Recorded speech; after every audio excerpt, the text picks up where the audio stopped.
Is your Windows 11 PC running slow because of high RAM usage? Don't worry, here are quick and easy fixes. Step 1. Close background apps.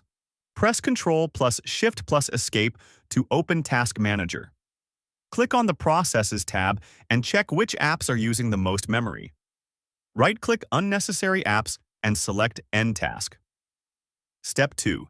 Disable Startup Programs. In Task Manager, go to the Startup tab. Disable apps you don't need when your PC starts.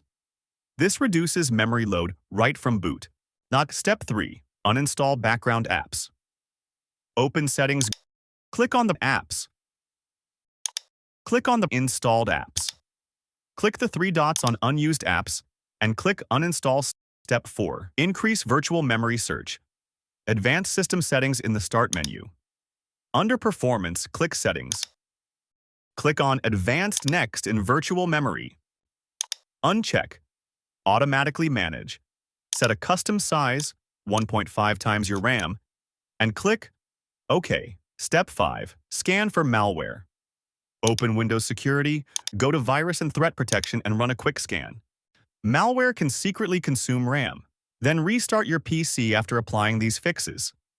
If the problem continues, consider upgrading your RAM. Like and subscribe for more Windows tips.